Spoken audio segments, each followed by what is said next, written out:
mengurungnya dalam penjara api, membuat Chuong tidak bisa berkata-kata. Dia tidak percaya Su Hong juga menguasai jurus tipe kontrol dengan level serendah itu.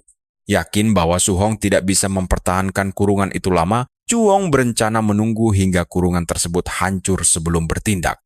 Sementara itu, Lin akhirnya sangat yakin bahwa bakat Su Hong luar biasa gila. Sedangkan Qin juga sama terkejutnya.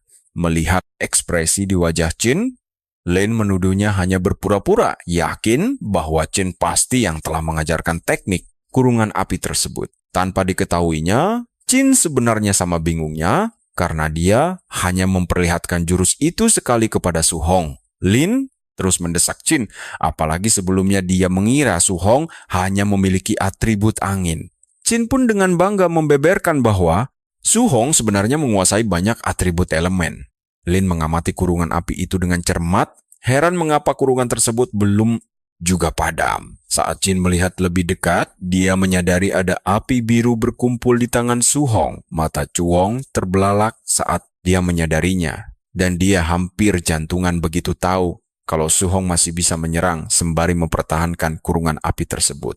Sesuatu yang bahkan sulit dilakukan oleh seorang petarung tangguh tingkat 3 sekalipun, tapi terasa sangat mudah bagi monster luar biasa seperti Su Hong. Tanpa buang waktu, Su Hong menggunakan tinju api neraka tulang untuk menyerang Chuong di dalam penjara. Mencoba menangkis dengan perisai kayu. Tapi pukulan keras Su Hong menembus pertahanan dan langsung menghantam perut Chuong. Pukulan ini hampir membuat seluruh isi perutnya keluar, bahkan sampai menghancurkan pedangnya hingga hancur berkeping-keping. Tanpa memberi Chuong waktu untuk pulih dari pukulan pertama, Su Hong kembali menyerang dan merobek pakaian pria itu. Saat punggung Chuong menghantam jeruji kurungan, api langsung memanggang kulitnya hingga setengah matang. Tapi dia langsung mengaktifkan sebuah kemampuan pemulihan untuk menyembuhkan dirinya sendiri. Chuong lalu menyombongkan kekuatannya dan memperingatkan Su Hong agar tidak meremehkan tubuh roh kayunya. Su Hong cukup kagum dengan fisik Chuong yang cepat pulih. Namun, karena satu pukulan dirasa belum cukup, dia memutuskan terus menghajarnya sampai kemampuan pemulihan itu kewalahan mengimbangi serangannya. Su Hong langsung menghujaninya dengan rentetan pukulan bertubi-tubi, tapi Chuong terus pulih, sangat yakin daya tahannya jauh melampaui stamina Su Hong. Akhirnya, Su Hong berhenti memukul saat Chuong kembali memulihkan kondisinya. Dia dengan sombong menantang Su Hong untuk membuktikan energi siapa yang habis duluan. Su Hong sadar sangkar apinya akan segera padam karena dia mulai kehabisan energi spiritual. Jika Chuong berhasil lolos, situasi pertarungan ini pasti akan berbalik.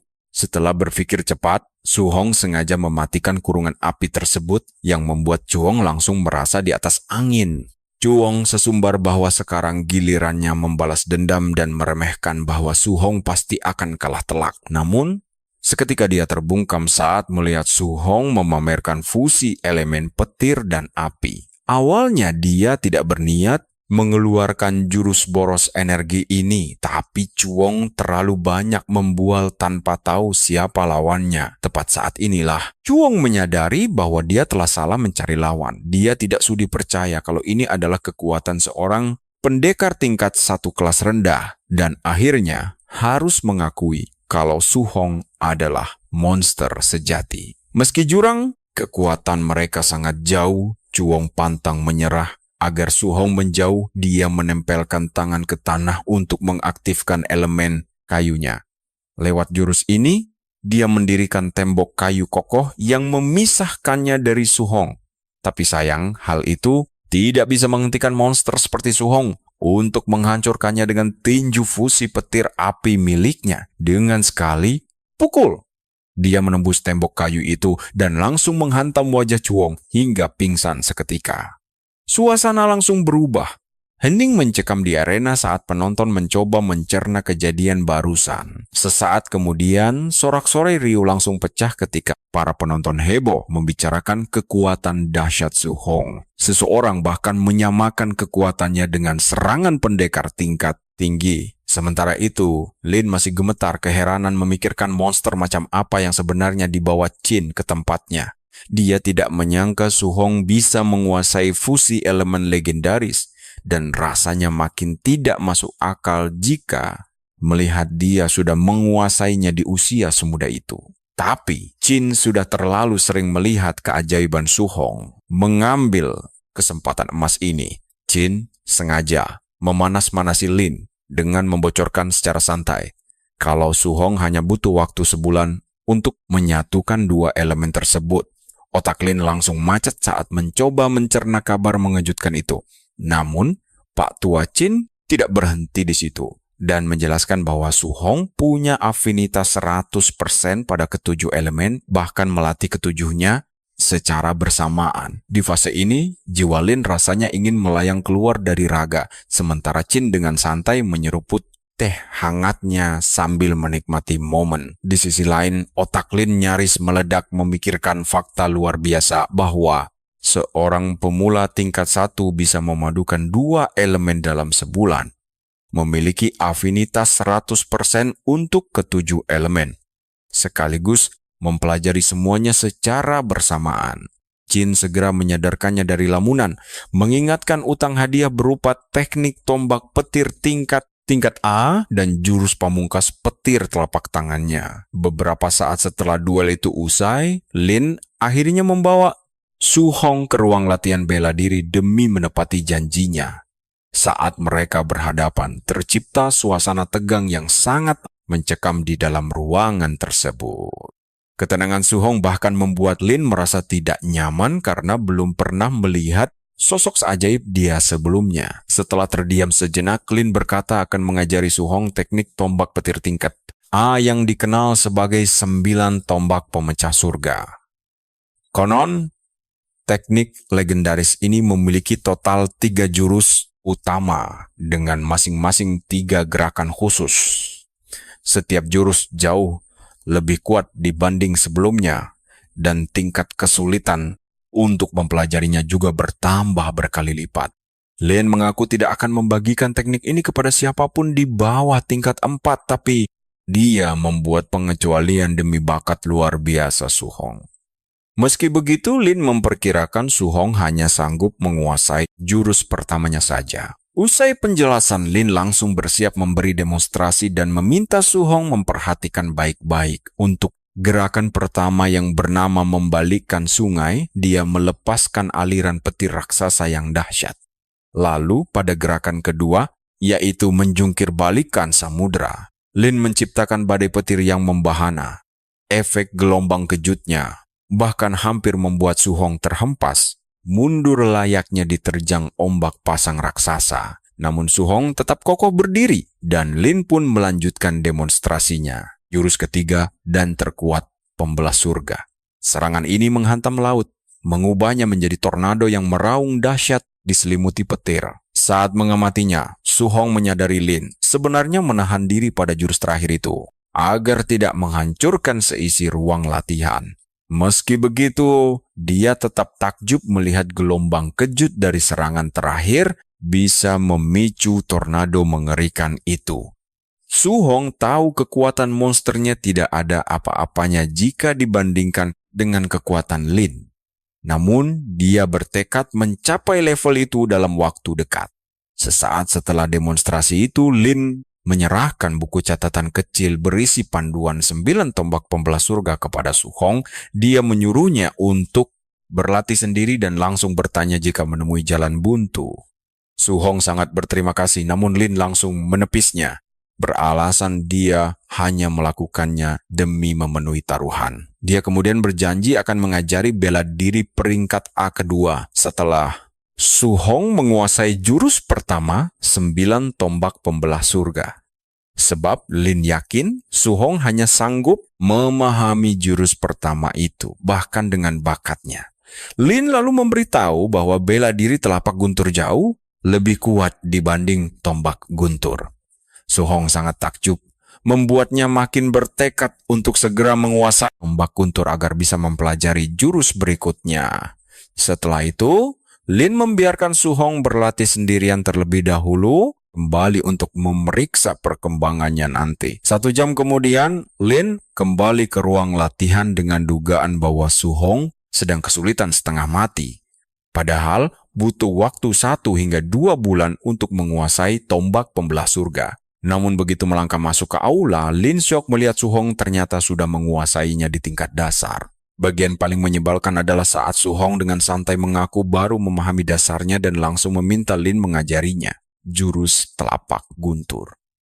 Detik itu juga, otak Lin mendadak buntu memikirkan keanehan ini hingga meragukan apakah Su Hong benar-benar manusia. Beberapa jam kemudian, Lin tampak termangu sendirian di luar ruang latihan, masih syok, dan merenungi arti hidupnya yang terasa tidak berguna. Tak lama, Chin datang dan menegurnya karena malah melamun alih-alih melatih Su Hong. Lin langsung membalas bahwa dia sudah mengajarkan teknik telapak guntur itu dan menyuruh Chin melihatnya sendiri. Tentu saja Chin tidak percaya, dan saat mendorong pintu hingga terbuka, dia memperingatkan Lin agar tidak mencoba bermain trik, sebab mengajarkan teknik telapak guntur butuh bimbingan langsung secara bertahap, sementara Lin malah asyik nongkrong di luar. Namun saat melangkah masuk ke ruang latihan, Chin seketika menyadari bahwa Su Hong telah menguasai jurus tersebut. Chin melongo kehabisan kata-kata. Sementara Su Hong dengan bangga memamerkan bahwa dirinya telah menguasai teknik petir pamungkas tersebut, merasa tidak habis pikir dengan kejeniusan. Berbocah itu, Chin akhirnya ikut terduduk lemas di luar bersama Lin sambil mempertanyakan semua akal sehat mereka. Apalagi Lin dulu butuh 3 bulan penuh untuk menguasainya hingga sempat dipuji jenius oleh gurunya sendiri. Dia lalu berkata bahwa masa depan Su Hong tidak terbatas dan pasti akan mencapai tingkat 9 kelak. Chin mencoba menghibur sambil menawarkan traktiran makan agar Lin tidak terlalu meratapi nasibnya yang ternyata tidak sejenius dugaan mereka. Sebelum pergi Chin bahwa mereka akan kembali ke Camp Star City keesokan harinya. Dia juga menyuruh Su Hong menemui asisten pengajar untuk meminta kamar sementara malam ini. Saat malam tiba di asrama Kota Yang, Su Hong mulai duduk santai untuk memeriksa statusnya. Dia sudah mengumpulkan 230 poin bela diri setelah mengalahkan teman-temannya yang lain. Darah vital Su Hong juga melonjak ke angka 138 poin, sementara 3 teknik panduan atributnya naik ke tingkat 5. Semua bela diri tingkat A miliknya sudah dikuasai penuh kecuali kondensasi senjata roh yang masih di tingkat dasar. Karena darah vitalnya rendah, Su Hong berniat menaikkannya sedikit, lalu memakai sisa poin untuk memperkuat jiwa, fisik, serta ilmu bela dirinya. Namun, setelah berpikir sejenak, dia akhirnya memutuskan tidak membagi poin tersebut karena rasanya tidak akan cukup memberikan dampak yang begitu signifikan bagi statistiknya. Alhasil, dia hanya fokus menaikkan darah vitalnya hingga angka tersebut melonjak ke 161 poin. Prioritas utama Su Hong selanjutnya adalah mengumpulkan poin bela diri lagi. Sialnya, setelah dia menghajar 3 jenius itu, tidak ada lagi murid yang berani melawannya. Kini satu-satunya cara adalah dengan terus mengumpulkan poin di ruang monster, meskipun prosesnya agak lambat. Di tempat lain, Lin sedang asik mabuk bersama Chin sambil meratapi nasibnya yang tertipu 2. Bela diri tingkat A Chin sendiri sudah bosan karena mendengar keluhan tersebut hingga ratusan kali. Tiba-tiba asisten pengajar masuk untuk mengingatkan Lin tentang agenda penyerangan malam. Tanpa pikir panjang, Lin langsung memberikan lampu hijau, sembari berpesan agar tidak memanjakan para murid. Tanpa ragu, asisten itu langsung menelepon bawahannya untuk segera memulai penyerangan sesuai perintah Lin. Namun seketika Lin tersentak saat Chin mengingatkannya bahwa Su Hong sedang sementara di asrama. Lin sadar dia telah melakukan kesalahan. Dia buru-buru meminta asistennya menunda penyerangan, tapi sudah terlambat karena sang asisten memberitahu bahwa penyerangan malam telah dimulai. Sementara itu, di luar gedung asrama, beberapa petarung tingkat tinggi berkumpul untuk melancarkan serangan malam. Salah satunya adalah Jin Fang, sosok yang dulu dihajar habis-habisan oleh Su Hong di kamp pelatihan Star City bersama saudaranya, Jin Long. Jin Fang heran mengapa saudaranya, seorang petarung tingkat 2 kelas tinggi, ikut serta dalam serangan malam. Jin Long menjelaskan bahwa Lin secara khusus memanggilnya untuk menguji kemampuan Chuang. Namun, Jinlong merasa ini terlalu berlebihan hanya untuk menghadapi seorang pengguna roh kayu lemah tingkat 2 tahap awal. Melihat kakaknya menyombongkan diri, Jin Fang tidak bisa menahan rasa familiar yang aneh. Jinlong lalu mengejek Jin Fang yang babak belur saat penyerangan malam di Camp Star City. Dengan malu, Jin Fang mencoba untuk membela diri bahwa dia kalah hanya karena meremehkan lawan. Dia bersumpah pasti akan menang jika diberi kesempatan lagi untuk menebus kesalahannya tersebut. Jinlong mengingatkan bahwa tidak ada yang bisa dibanggakan bagi seorang petarung tingkat 2 saat mengalahkan lawan yang masih di tingkat 1.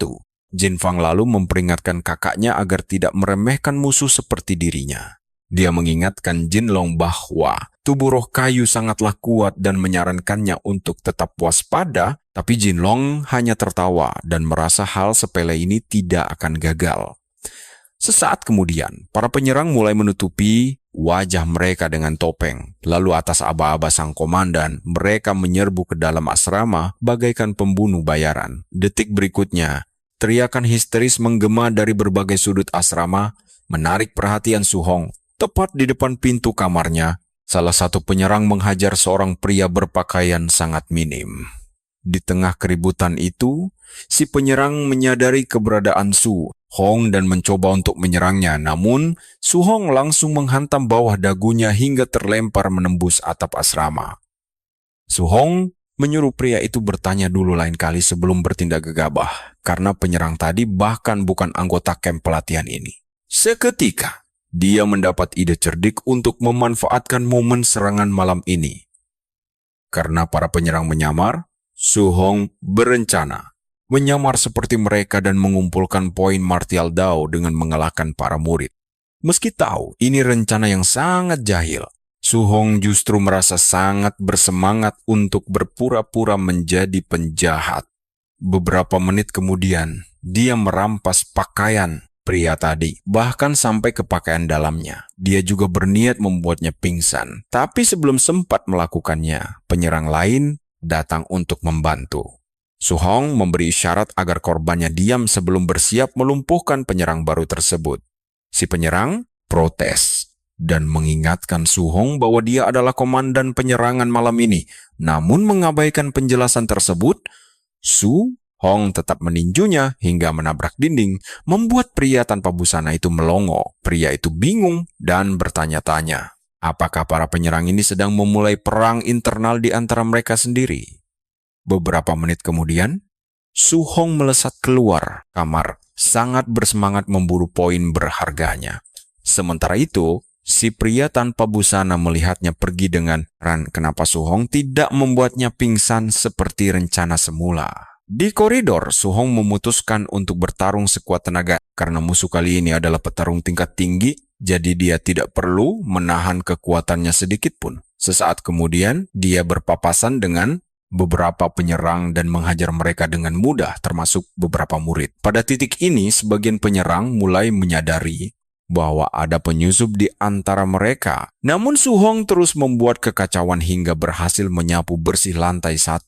Setelah itu, dia naik ke lantai 2, memicu kekacauan luar biasa sepanjang jalan. Dia lalu menuju ke lantai 3 sambil menyeringai lebar, seolah baru mendapat jackpot martial Dao karena poin miliknya terus bertambah dengan cepat. Di lantai 3, dia menemukan sekelompok penyerang sedang menonton pertarungan sengit antara Chuang dan Jinlong. Mereka kagum karena Chuang sanggup bertahan melawan Jinlong begitu lama meski tingkat kekuatan mereka berbeda jauh. Mereka juga menduga Jinlong bisa segera kelelahan akibat kemampuan regenerasi Chuang yang sangat mengerikan. Karena kesal jalannya untuk mengumpulkan poin martial Dao terhambat, Su Hong langsung menyuruh para penyerang itu berhenti menghalangi jalan. Mengira dia adalah rekan sendiri, mereka dengan santai mengajaknya ikut menonton duel yang sedang berlangsung antara Chuang dan Jinlong. Sambil menyunggingkan senyuman licik, Su Hong berkata kepada mereka bahwa pertarungan tidak perlu dilanjutkan.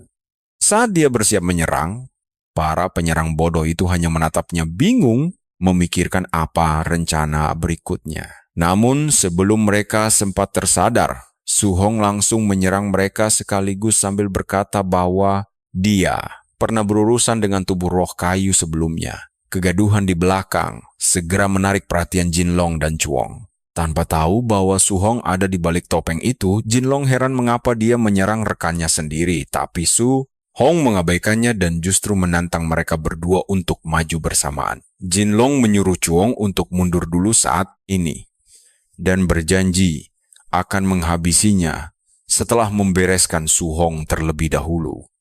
Mengalihkan perhatiannya ke arah sambil menerjang maju, petarung bertopeng Jin Long menegaskan agar Su Hong, sang raider, fokus saja pada target yang ditentukan. Karena nekat ikut campur, Jin Long berniat memberi pelajaran. Saat Jin Long mendekat, Su Hong justru tenang-tenang saja mengangkat tinju untuk menyambut serangan.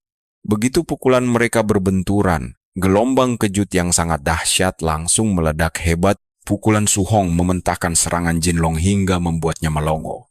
Kekuatan luar biasa yang mengalir dari benturan tersebut hampir menghancurkan lengan Jin Long, membuatnya terhuyung mundur tidak percaya. Melihat Su Hong yang langsung menerjang ke arahnya, Jin Long membuang gengsinya untuk bertarung solo dan berteriak meminta bantuan Chuong untuk segera bekerja sama demi melawan si gila ini. Bagi Jin Long, gaya bertarung Su Hong benar-benar brutal seperti orang kesetanan. Tanpa ragu, Chuong langsung setuju. Sama sekali tidak tahu kalau sosok di balik topeng itu adalah musuh bebuyutannya sendiri. Chuong pun melepaskan jurus penjara kayu untuk mengurung Su Hong. Namun Su Hong bergerak cepat menghindari lilitan akar pohon sebelum sempat menjerat dirinya. Sayangnya, saat perhatiannya teralih, Jin Long mengendap-endap dari belakang untuk menjatuhkannya. Tapi sebelum pukulan itu mendarat, Su Hong mengaktifkan zirah perang elemen tanah yang melindunginya dari hantaman tersebut. Jin Long pun dibuat terperangah sekaligus kagum karena Su Hong bisa menahan jurus tingkat 2 tingkat tinggi miliknya. Dia jadi penasaran dari mana monster misterius ini berasal. Tiba-tiba, dia kehilangan jejak Su Hong yang terbungkus zirah tanah raksasa itu. Jin Long panik mencari ke sekeliling ruangan untuk menemukannya. Tapi mendadak Su Hong muncul entah dari mana dan menghempaskannya ke dinding. Jin Long hampir muntah darah sementara Su Hong beralih mengincar Chuong. Tanpa aba-aba, dia melesat di atas Chuong lalu menghantamnya ke tanah hingga langsung pingsan dalam sekali pukul. Setelah melumpuhkan mereka berdua, Su Hong sukses meraup 140 poin bela diri karena mengalahkan Jin Long dan 70 poin dari Chuong. Dia lalu memeriksa panel sistemnya, dan berkat petualangan malam yang seru ini, Su Hong mengumpulkan lebih dari 2.400 poin bela diri dalam semalam. Tapi, sisa statistik lainnya masih sama seperti sebelum penyerangan. Keesokan harinya, seluruh murid di kamp pelatihan kota Yung sibuk mengobati luka mereka, tidak terkecuali para penyusup semalam. Sementara itu, Lin menyalahkan Chin karena membawa murid monsternya dan membuat kekacauan besar di kamp pelatihan. Namun Chin dengan santai berbohong demi membela muridnya, mengklaim bahwa Su Hong tidak melakukan apa-apa, tapi Lin tidak percaya begitu saja. Karena kesal, Lin mengusir mereka, dan Chin buru-buru menenteng Su Hong seperti sepotong daging saat mereka terbang ke udara. Di tengah perjalanan, Chin bertanya kepada Su Hong apakah dia menguasai seni bela diri elemen logam, kayu, atau air. Su Hong menjawab tidak punya. Dan si tua Chin pun berencana memakai trik licik serupa pada teman-temannya yang lain demi mencarikan jurus yang dibutuhkan Su Hong. Selama beberapa hari berikutnya, Chin membawa Su Hong ke 3 kamp pelatihan berbeda, di mana mereka berhasil memeras seni bela diri peringkat A Su Hong dengan mudah mengalahkan murid jenius di sana, membuat Chin diomeli habis-habisan oleh sang guru besar. Lewat trik licik yang sama, Su Hong sukses mendapatkan 3 jurus peringkat A yang baru. Begitu kembali ke kamp pelatihan kota Star, Su Hong langsung mempelajari 3 jurus hasil memeras tersebut berkat bantuan Chin. Pertama adalah jurus riak emas elemen logam. Kedua adalah teknik lilitan tanaman rambat elemen kayu. Sementara yang ketiga adalah naga air, teknik bertarung elemen air. Hanya dalam beberapa menit, Su Hong menguasai ketiga jurus tersebut ke tingkat pemula. Mengingat masa lalunya, dia seolah tidak percaya kini memiliki begitu banyak ilmu peringkat A di tangannya. Bermodalkan hampir 3.000 poin bela diri, Su Hong memutuskan sudah waktunya meningkatkan darah vitalnya. Teknik pemandu elemen petir dan apinya juga telah meningkat ke tingkat 6, meskipun beberapa jurus bela dirinya seperti pukulan badai dan langkah angsa terbang sudah mencapai tingkat kehalusan tinggi. 3 teknik barunya berada di tingkat penguasaan penuh, kecuali kekuatan telekinesis yang masih di tingkat pemula.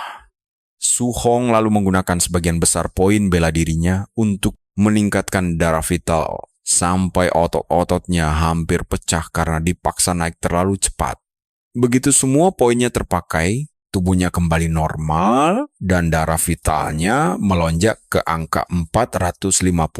Kini, Su Hong hanya kurang 50 poin untuk menerobos ke tingkat 2 praktisi bela diri.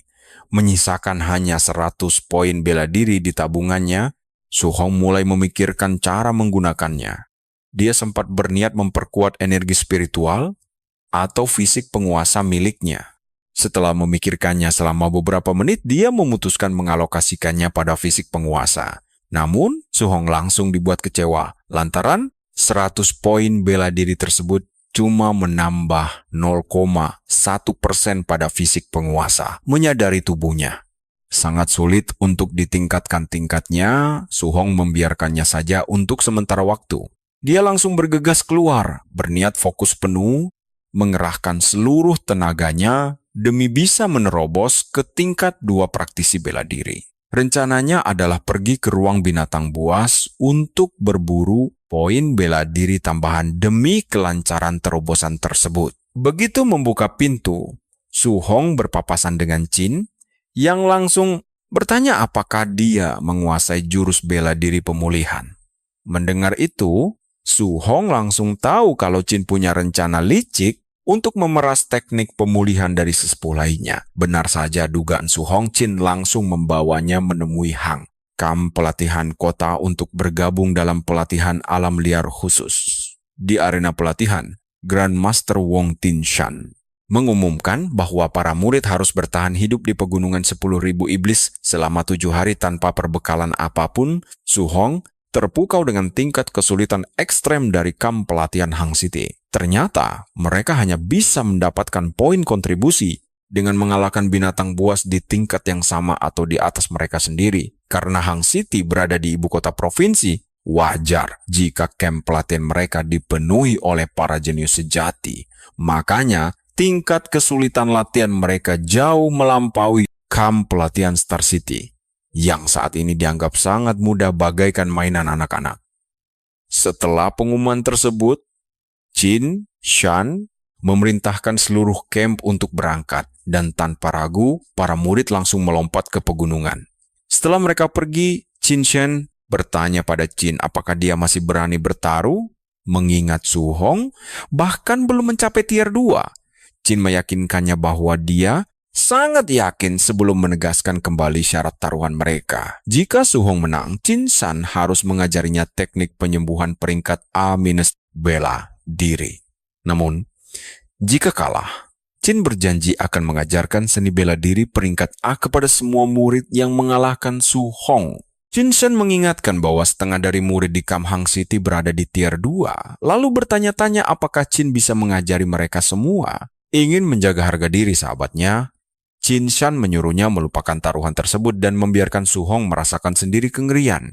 Monster di pegunungan 10.000 iblis. Qin mulai khawatir ketika tahu bahwa binatang buas itu berasal dari kultus iblis Myriad Races. Tapi Qin Shan meyakinkannya bahwa mereka hanyalah tingkat terendah tier 2 dan tier 3. Qin masih belum yakin dan memperingatkan bahwa Qin Shan sedang menggiring para murid ke liang lahat dengan membuat mereka menghadapi monster tier 3 dari kultus iblis Myriad Races. Namun Qin Shan percaya latihan ini sangat penting guna mempersiapkan mereka menghadapi kejamnya perang Myriad Races saat ini. Karena tidak bisa berdebat lagi, Qin memutuskan untuk menyerah dan hanya melihat bagaimana semuanya berjalan. Dia diam-diam berharap agar Su Hong fokus untuk kembali dengan selamat daripada memperebutkan posisi pertama. Sementara itu, Ketakutan Qin terbukti tidak berdasar saat Su Hong membuat kekacauan di pegunungan 10.000 iblis. Menggunakan jurus pertama dari tombak pembelah 9 surga, dia membantai kawanan binatang buas dengan mudah. Dia kemudian melepaskan teknik elemen kayu, jeratan tanaman rambat, dengan mudah mencabik-cabik monster ular raksasa hingga hancur. Menjelang malam, Su Hong berhadapan dengan monster harimau raksasa dan mengalahkannya menggunakan seni bela diri elemen air, naga air.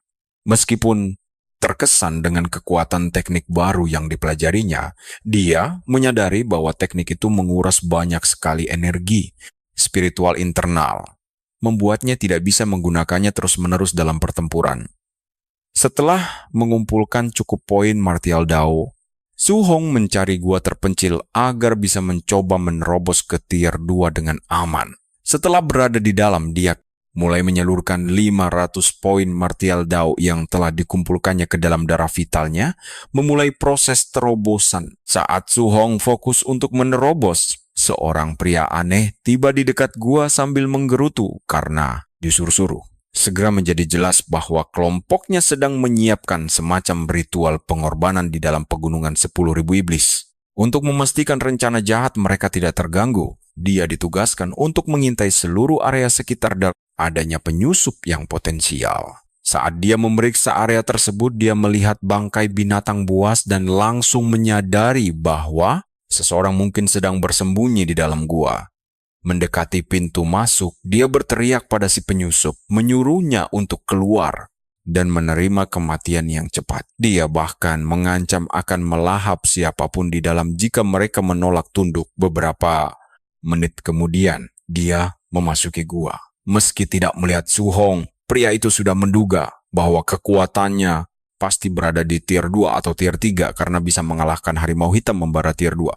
Di saat dia sibuk melontarkan ancaman-ancaman itu, Su Hong bersembunyi di balik bebatuan gua, mencoba memikirkan langkah selanjutnya.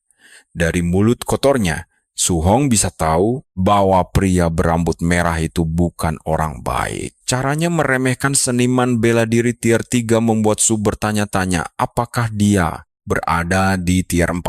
Meskipun Su Hong berhasil menerobos ke tier 2, dia takut tidak sebanding dengan praktisi bela diri tier 4. Jadi dia memutuskan hal terpenting yang harus dilakukan adalah mencari cara melarikan diri dari gua dulu. Dia lalu melepaskan naga air untuk mengalihkan perhatian penyusup dan mencari celah kabur. Saat naga air milik Su Hong melesat ke arahnya, si rambut merah tetap tenang dan dengan satu serangan api dia menangkisnya. Namun, dari serangan tersebut, pria itu menyadari bahwa Su Hong hanyalah tahap awal tier 2. Selagi dia teralihkan, Su Hong mencoba kabur dengan cepat, tetapi si rambut merah menyadarinya dan langsung mengejarnya.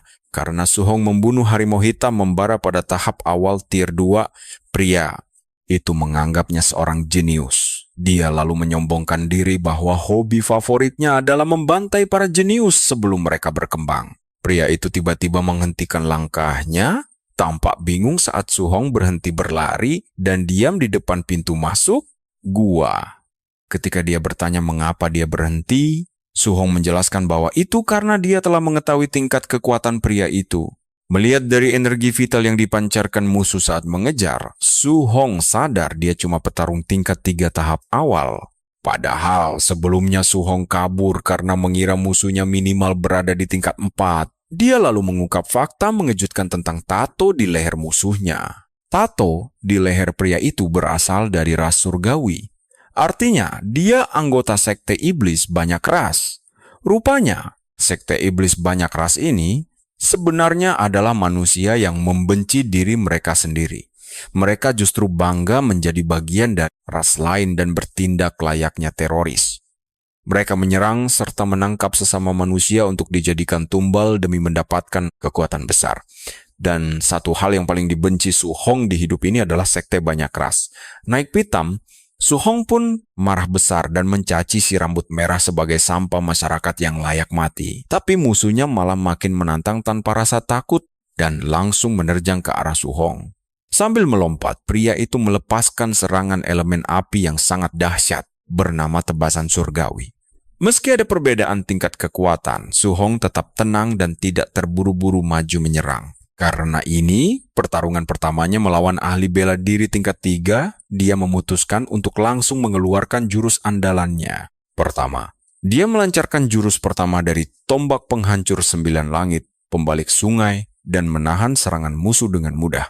Su Hong agak kecewa karena dia mengira akan mendapat perlawanan sengit dari musuhnya. Namun, serangan dari petarung tingkat 3 itu hancur begitu saja dalam sekali pukul. Sementara itu, si rambut merah benar-benar tercengang melihatnya. Dia tidak percaya bisa kalah, padahal tingkatannya lebih tinggi dan memakai jurus bela diri peringkat A-. Yang membuatnya makin bingung adalah kenyataan bahwa dia mengira Su Hong pengguna elemen air. Jadi dia heran kenapa Su Hong juga punya elemen petir. Ogah menerima kekalahan begitu saja. Si rambut merah kembali melancarkan serangan bertubi-tubi. Dia berharap salah satunya bisa kena. Sial baginya, Su Hong menghindari semua itu dengan mudah dan tanpa diduga muncul tepat di belakangnya. Sebelum musuh sempat bereaksi, Su Hong melepas jurus kedua, pembalik lautan, yang membuat si rambut merah linglung. Sadar dirinya telah memancing monster yang salah, pria itu memutuskan untuk kabur karena kekuatan Su Hong jauh melampaui tebasan matahari surgawinya yang lemah. Namun, saat dia hendak melarikan diri, Su Hong menjebaknya dalam penjara kayu, membuatnya makin panik. Pria itu mulai menghitung 3 elemen yang sudah dia lihat sejauh ini, dan semua itu terasa sangat tidak masuk akal. Lebih parah lagi, Su Hong bersiap menghabisinya, menggunakan jurus telapak petir miliknya. Tapi saat debu pertempuran mereda, hanya tersisa sebuah cangkang kosong dari si rambut merah. Membuat Su Hong sadar bahwa musuhnya berhasil melarikan diri. Di sudut hutan yang lain, pria itu mendadak muncul dari udara kosong dan menyatukan kembali tubuhnya yang hancur. Dia mengakui kalau Su Hong adalah seorang monster sejati, bukan sekadar jenius biasa. Sialnya, begitu tubuhnya utuh kembali, Su Hong tiba-tiba muncul di hadapannya dan menolak membiarkannya pergi. Pria itu tampak ketakutan setengah mati, tapi sebelum dia sempat bergerak, Su Hong mengurungnya dalam penjara api dan langsung menyerang memakai tombak penghancur 9 langit. Su Hong menghujamkan tombaknya tepat ke dada pria itu hingga tubuhnya hancur berkeping-keping. Uniknya, bagian kepalanya masih tetap utuh, hanya untuk mengumpat Su Hong sebagai monster sebelum akhirnya berubah jadi batu dan mati mengenaskan. Karena mengalahkan ras surgawi mutasi, Su Hong mendapat lebih dari 200 poin bela diri Dao. Dia terkejut karena mengalahkan anggota sekte iblis memberinya poin jauh lebih banyak daripada melawan monster liar. Padahal setelah berburu sekian lama di pegunungan, dia hanya mendapat 500 poin. Sedangkan satu musuh mutasi ini langsung memberinya banyak poin. Su Hong lalu ingat ucapan anggota sekte iblis tadi soal tumbal. Hal itu membuatnya curiga jika mereka menculik manusia untuk ritual persembahan tersebut. Setelah merenung sejenak, dia pun memutuskan untuk melaporkan hal ini pada Qin. Sementara di kamp pelatihan Kota Hang, Qin menerima kabar bahwa Su Hong baru saja berhadapan dengan anggota sekte iblis. Dia segera memberitahu Qin Shan tentang ritual itu dan permintaan Su Hong untuk mengirim tim penyelamat bagi warga yang ditangkap. Qin Shan memberitahu Qin bahwa mereka tak perlu mengirim siapapun karena kali ini para sekte iblis mengorbankan diri mereka sendiri yang justru menguntungkan kita. Qin tidak heran mendengarnya karena dia tahu sekte iblis tersebut memang kumpulan orang-orang aneh dan gila. Saat Qin asik menyeruput tehnya dengan tenang, Qin Shan mengingatkan bahwa Su Hong mungkin sedang dalam bahaya. Namun Qin sama sekali tidak khawatir dan berkata kalau Su Hong telah mengalahkan kultus tingkat 3. Qin Shan tidak percaya petarung tingkat 1 bisa mengalahkan ahli bela diri tingkat 3 dari sekte iblis. Dia menyuruh Qin berhenti membual. Tapi Qin malas berdebat hanya untuk meyakinkan orang yang keras kepala. 3 hari kemudian, Su Hong masih sibuk mengumpulkan poin bela diri Dao dengan memburu monster liar. Rencananya, dia ingin memburu beberapa anggota sekte iblis demi poin yang lebih melimpah. Tapi setelah 3 hari saat mencari, Su Hong tidak menemukan satu orang pun. Darah vitalnya meningkat menjadi sedikit di atas 500, bahkan jiwanya bertambah beberapa poin, meski lambat seperti biasa. Semua statistik lainnya tetap sama, kecuali untuk jurus tulang, tinju, api neraka, dan kurungan api yang keduanya meningkat ke tingkat kehalusan mikro. Yang membuat Su Hong lebih kecewa adalah setelah berhari-hari berburu monster, dia hanya mendapat 800 lebih poin martial Dao, dan ini bahkan lebih sedikit dari hasil mengalahkan 4 pengikut sekte iblis Myriad Races. Berkat baju zirah protagonisnya, alam semesta pun menjawab doa Su Hong dengan mengirimkan seorang wanita dari sekte iblis Myriad Races. Gadis itu memujinya karena memiliki indera yang tajam dan bahkan menggodanya, tanpa tahu dia sedang mencari masalah dengan orang yang salah. Untuk memberi Su Hong pelajaran karena menerobos wilayah mereka, dia memutuskan untuk menghabisinya di tempat. Dia langsung menyerangnya dengan duri es. Tapi Su Hong tetap tenang. Malah, dia jelas senang karena poin martial Dao berharganya justru diantarkan langsung ke depan pintunya seperti paket Amazon. Su Hong lalu menahan serangannya menggunakan naga air, tapi saat kabut tebal menyelimutinya, gadis itu mencoba menangkapnya dari belakang dengan cambuk. Namun, Su Hong menangkap cambuk itu tepat waktu dan berencana menginterogasi si gadis tentang lokasi dari sisa kelompoknya. Dia kemudian menarik cambuk itu dan menyeretnya mendekat, membuat gadis itu terkejut dan tidak bisa melawan. Sambil menyeretnya mendekat, Su Hong menggunakan tinju api neraka tulang untuk menghantamnya ke tanah. Dia lalu mengancamnya agar memberitahu lokasi sekte iblis Myriad Races. Tanpa ragu-ragu, gadis itu memberikan koordinatnya dan berjanji akan menceritakan segalanya, asalkan dia membiarkannya tetap hidup.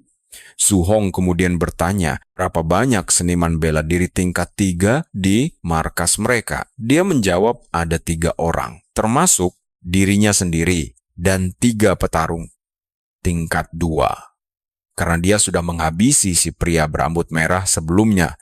Ditambah gadis ini, Su Hong menyimpulkan mereka hanya menyisakan 1 orang. Dengan hanya 1 petarung tingkat 3 tersisa, Su berencana menyapu bersih markas sekte iblis itu dan meraup ribuan poin martial Dao. Ini karena dia ingin menggunakan sebagian poin tersebut untuk menembus tingkat 2 telekinesis. Saat Su Hong terganggu memikirkan poin berharganya, gadis itu berhasil meloloskan diri sambil mengejeknya karena telah meremehkannya. Dia juga bersumpah tidak akan melepaskannya sebelum berubah ke wujud celestial mutasinya.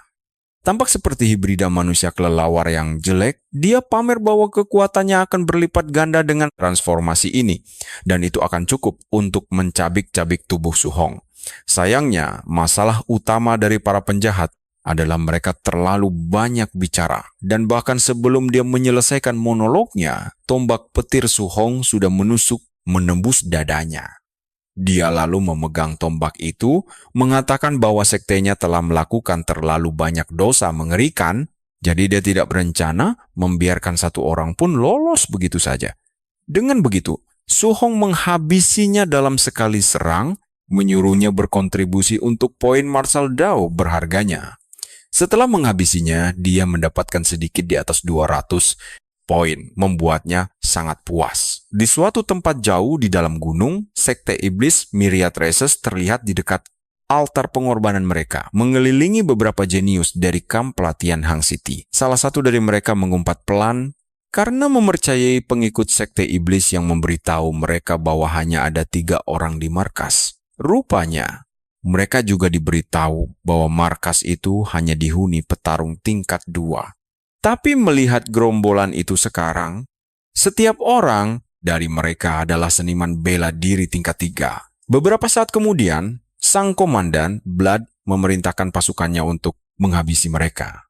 Mendengar ini, para pengikut sekte iblis sangat bersemangat karena mereka tidak sabar untuk mengorbankan mereka kepada tuan mereka. Ternyata, ketiganya berada di tingkat 2 tahap menengah, dan satu hal yang dibenci sekte iblis Myriad Races adalah orang jenius. Meski tahu mereka akan mati, ketiganya menolak menyerah. Tanpa perlawanan dan bersumpah akan menyeret sekte iblis bersama mereka. Bertekad gugur dengan gagah, satu-satunya gadis di kelompok itu meyakinkan mereka bahwa guru mereka akan membalas kematian mereka. Sementara itu, sang guru, Chin Shan dan Chin menyaksikan seluruh kejadian dari kejauhan. Chin Shan bahkan memancing pujian dari Chin mengenai ketiga jenius dari Hang City. Chin sangat kagum karena mereka siap mengorbankan nyawa melawan lebih dari selusin kultivator iblis tingkat 3. Chan memutuskan membiarkan mereka bertarung sebentar dan hanya menyelamatkan mereka jika sangat mendesak. Namun, Chin memberitahu bahwa mereka mungkin tidak perlu turun tangan karena dia melihat Su Hong bergegas menuju tempat. Berpikir bahwa Chin pasti sedang berhalusinasi, Chin Chan menyuruhnya berhenti melamun. Dia menolak percaya bahwa sampah tingkat 1 bisa menyelamatkan orang dari tangan beberapa petarung tingkat 3. Sementara itu, ketiga jenius itu masih bertahan dan salah satu dari mereka menyuruh dua lainnya pergi selagi dia menjadi umpan untuk mengulur waktu. Namun, mereka menolak meninggalkan siapapun dan lebih memilih mati bersama. Tepat saat pengikut sekte iblis melompat maju untuk menghabisi mereka, membuat trio ini pasrah saat hidup mereka berputar di depan mata. Namun, keajaiban mendadak terjadi saat tombak petir Su Hong menyelamatkan mereka di detik-detik terakhir. Tombak itu bahkan mengoyak parit kecil, memisahkan anggota sekte dari trio itu. Keheningan mencekam menyelimuti mereka saat menyaksikan pemandangan aneh di depan mata. Karena tidak melihat siapa pelempar tombak itu, para anggota sekte mulai celingukan mencari sosok sang penyusup. Sebelum mereka menyadarinya, Su Hong melompat entah dari mana, melumat mereka bagai semut dengan jurus petir telapak sakti. Tak butuh waktu lama, dia melesat menembus kelompok itu bagai flash, hanya menyisakan kilatan petir dan tumpukan mayat. Usai membereskan mereka, Su Hong langsung menghampiri trio itu, namun mereka terlalu syok untuk sekadar berbicara. Salah satu dari mereka langsung mengenali dirinya sebagai Su Hong, si gila yang kuat dari kamp pelatihan Star City. Pria satunya memuji kekuatan gila Su Hong yang sanggup menumbangkan beberapa ahli bela diri tingkat 3 dalam sekejap. Sementara itu, Chin Chan mulai terkagum-kagum dan heran bagaimana bisa Su Hong menguasai jurus petir telapak sakti. Karena Chin memintanya mengajari Su Hong ilmu bela diri penyembuhan, Chin Shan mengira pemuda itu memiliki atribut elemen kayu. Bahkan, Chin sendiri tidak bisa menjawab karena terlalu tercengang melihat Su Hong memakai petir telapak terus-menerus yang artinya dia telah menembus tingkatan praktisi bela diri tingkat 2. Chin sangat takjub karena Su Hong sebelumnya hanya berada di tahap awal tingkat 1 saat baru masuk kamp. Bahkan sebelum dia berangkat menjalankan misi khusus, dia masih di tahap akhir tingkat 1. Baru beberapa hari berlalu sejak Chin melihatnya, sehingga dia sulit mencerna kecepatan kultivasi Su Hong yang sangat tidak masuk akal ini. Kembali ke benteng pemujaan, Su Hong menyuruh trio tersebut pergi selagi dia membereskan semuanya di sini. Mereka pun langsung menurut, tapi tetap memperingatkannya agar berhati-hati. Tanpa mereka ketahui, Su Hong sebenarnya mengusir mereka agar tidak merebut poin dao bela dirinya yang berharga. Awalnya, dia tampak kesal karena wanita tadi berbohong tentang jumlah orang di dalam benteng tersebut. Namun sedetik kemudian, sebuah seringai licik tersungging di wajahnya saat dia diam-diam mengklaim para pengikut sekte iblis itu bagai seorang bocah yang baru menemukan tumpukan permen yang melimpah. Su Hong tahu bahwa mengalahkan satu orang saja memberinya lebih dari 200 poin dao bela diri. Dan saat ini, ada setidaknya belasan orang di sana. Saat Su Hong membayangkan poin berharganya, mereka mendadak menyerbu ke arahnya dengan penuh amarah, berteriak, dan memaki sementara dia diam-diam menikmati momen itu. Dalam sekejap, Su Hong dengan mudah melumat. Mereka menyisakan genangan darah di mana-mana. Setelah itu, dia berbalik menghabisi sisa musuh dengan jurus petir telapak, namun mereka terlanjur ketakutan setengah mati dan mulai memohon ampun agar tidak dibunuh. Namun Su Hong tetap membantai mereka. Dan saat jeritan histeris menggema di hutan, mereka memanggil komandan mereka untuk menyelamatkan diri. Namun, sang komandan mengabaikan semua kekacauan itu selagi dia menaiki anak tangga benteng pemujaan. Ketika dia akhirnya sampai di puncak, sang komandan dengan bangga memberitahu sesama pengikut sekte bahwa pengorbanan mereka tidak akan sia-sia. Tiba-tiba, darah dari semua mayat mulai mengalir berkumpul menuju ke tengah altar membuat Su Hong kebingungan. Dia pun melihat darah itu menelan sang komandan sepenuhnya. Su Hong menyadari bahwa inilah yang mereka maksud sebagai ritual pengorbanan. Beberapa menit kemudian, sosok makhluk surgawi bernama Tan Ming turun setelah ritual darah usai. Dia dengan angkuh mengejek Su Hong, menanyakan mengapa dia tidak berlutut di hadapan ras surgawi yang mulia. Saat makhluk surgawi itu pamer wibawa, Su Hong justru menatapnya bagai daging segar di atas talenan. Dia sangat menantikan berapa banyak poin dao bela diri yang bisa didapat dengan mengalahkan makhluk surgawi sungguhan, karena membantai pengikut sekte biasa saja sudah menguntungkan. Sang makhluk surgawi Chen Ming menyadari tatapan Su Hong dan merasa terhina karena dia berani menatap wajah agung surgawinya. Untuk memberi pelajaran atas kelancangan tersebut, Chen Ming mendadak melayangkan serangan kilat. Su Hong sebenarnya terkejut dengan kecepatan gerakannya, dan untuk pertama kalinya dia merasa agak tidak tenang. Sebelum dia sempat bereaksi tepat, waktu Chen Ming melayangkan pukulan dahsyat. Namun, Su Hong berhasil menangkisnya dengan baik. Chen Ming merasa cukup takjub ada manusia sekuat itu di antara generasi muda saat ini. Di sisi lain, Su Hong masih memulihkan diri dari efek benturan serangan Chen Ming yang hampir meremukkan pergelangan tangannya. Dia mengakui kalau makhluk surgawi itu memang sangat kuat. Sementara itu, Chen Ming justru bersemangat menemukan lawan yang tangguh. Dia mengira pasukan ini setelah ritual sekte iblis hanyalah misi biasa untuk membasmi segelintir manusia saja. Namun, pertemuannya dengan Su Hong membuatnya sangat bergairah dan dia ingin sekali melumatnya karena membiarkannya hidup hanya akan menjadi ancaman serius bagi ras surgawi. Sayangnya, Chen Ming menyadari bahwa dia tidak memiliki banyak waktu karena wadah tubuhnya mulai hancur. Rupanya, tubuh yang dia rasuki minimal berada di tingkat 4 dan sekarang hancur terlalu cepat. Meski begitu, Chen Ming percaya bahwa itu lebih dari cukup untuk menghabisi Su Hong. Berniat membereskannya sebelum tubuh fananya hancur, Chen Ming langsung menerjang ke arahnya untuk mendaratkan pukulan lain. Sementara itu, Su Hong mencoba memahami apa maksud ucapan Chen Ming. Setelah merenung sejenak, Su Hong akhirnya menyadari bahwa Chen Ming sebenarnya bukanlah sosok dewa sejati. Tampaknya, dia hanyalah wadah manusia yang dirasuki oleh makhluk dewa. Hal ini memberinya keberanian untuk berani menghadapi Chen Ming saat lawan menyerang, bertekad membuktikan siapa yang akan tertawa paling akhir. Tak lama kemudian, pertarungan sengit pun pecah di antara mereka, seiring bentrokan sengit saat keduanya berusaha saling mendominasi. Jin yang sedari tadi menyaksikan seluruh kejadian itu seperti penonton biasa, merasa takjub dengan ketahanan Chen Ming. Dia menilai fisik wadah dewa itu pasti sangat kuat, karena mampu mengimbangi kekuatan monster mengerikan milik Su Hong.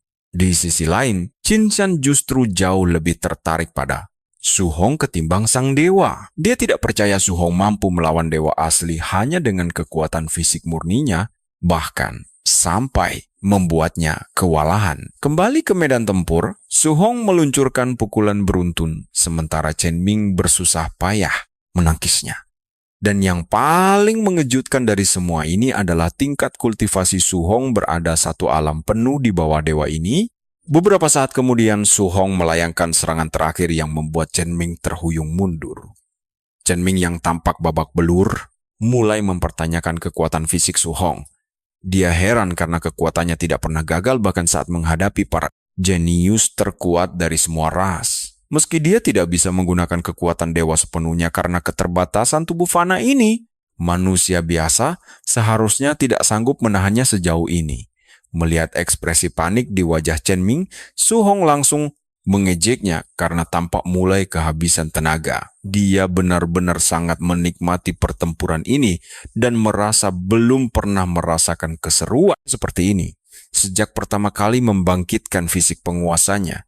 Hal ini terjadi karena sebelumnya dia selalu menahan kekuatannya karena takut melukai orang lain. Namun saat menghadapi sekte iblis dan dewa ini, dia bisa bertarung habis-habisan dan hanya fokus untuk menghancurkan lawannya.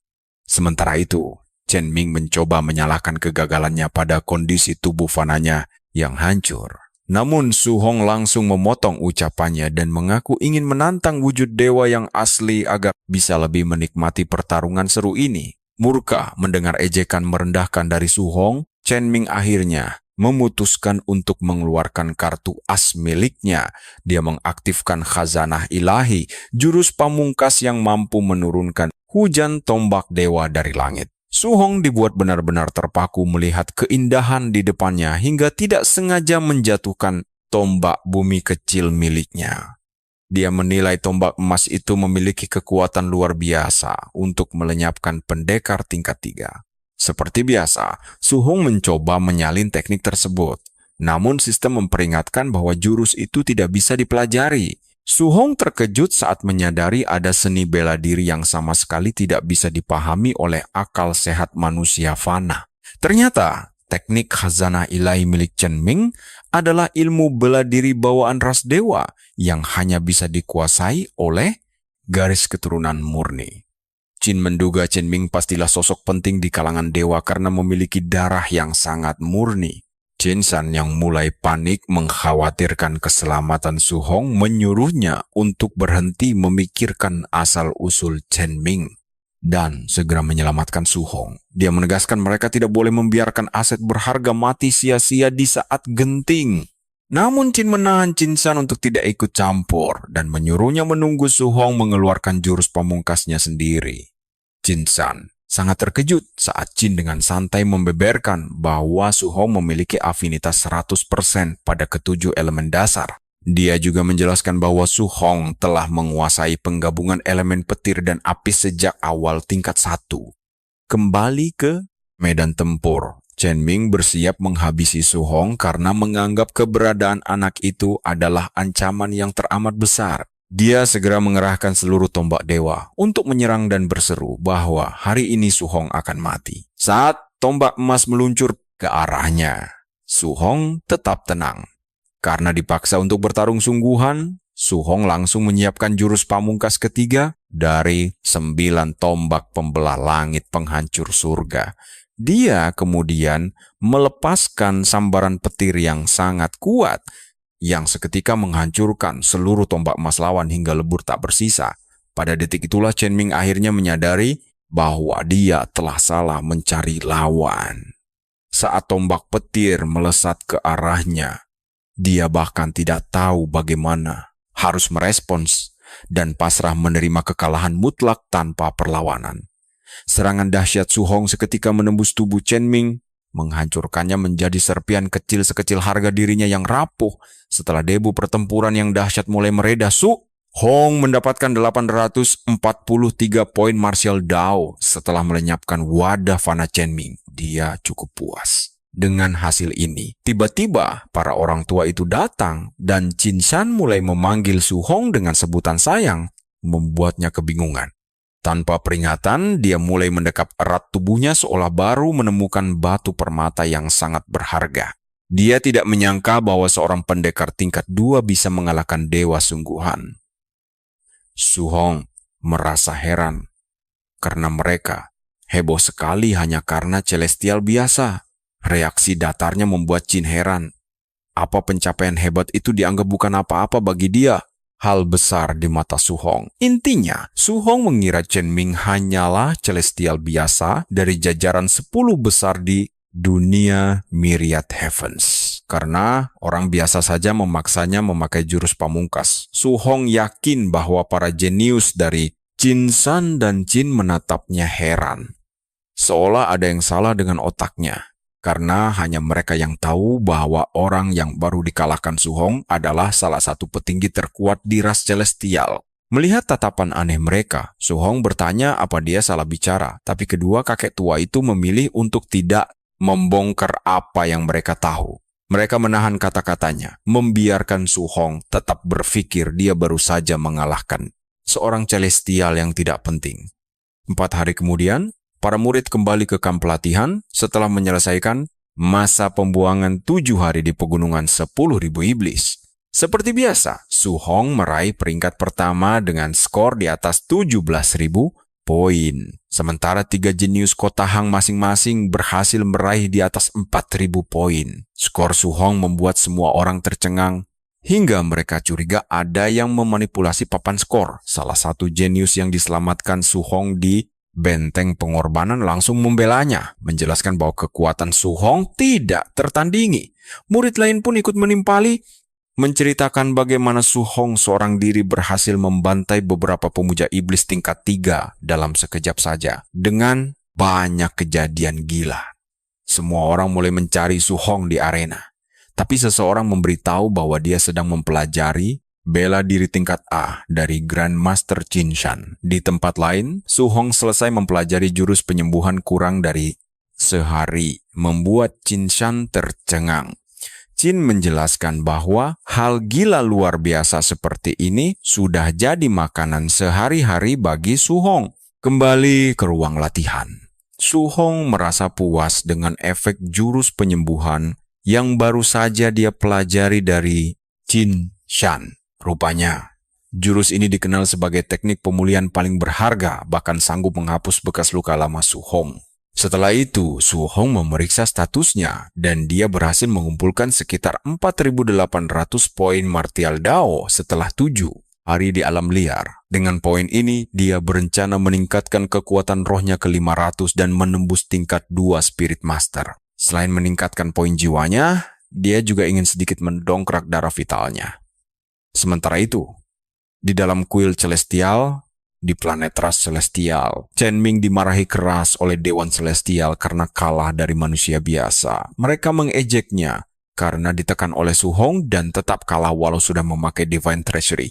Chen Ming mencoba menjelaskan bahwa musuh yang dihadapinya sama sekali tidak terlihat seperti manusia. Dewan kemudian memanggil celestial lain bernama Tian Shang dan memerintahkannya untuk membuat sayembara berhadiah atas kepala Su Hong. Dia harus menghabisi Su Hong dengan segala cara agar tidak menjadi ancaman di masa depan. Terlalu percaya diri dengan kemampuannya, Tan Shan menerima perintah Dewan dengan penuh kesombongan. Mereka lalu bertanya apakah dia sudah menemukan pecahan pusaka dewa di wilayah manusia. Tan Shan menjelaskan bahwa dia belum menemukannya, tetapi dia mengungkapkan bahwa ada kabar yang cukup menjanjikan mengenai hal itu. Dewan pun memerintahkannya untuk terus mencari dan memastikan agar manusia jangan sampai mengetahuinya. Kembali di kamp pelatihan kota Star, Tanuo dan kelompoknya berlatih sangat keras seolah hidup mereka bergantung pada latihan itu. Sesi harian mereka bahkan menjadi bahan pembicaraan hangat di antara semua orang. Ternyata mereka berlatih tanpa henti setelah harga diri mereka dihancurkan secara telak oleh Su Hong. Kini, bukannya berjalan sombong keliling camp layaknya merak, trio tersebut malah menghabiskan seluruh waktu mereka di dalam ruang gravitasi dan binatang buas. Mereka juga menukar semua poin kontribusi mereka dengan pil untuk meningkatkan kekuatan mereka.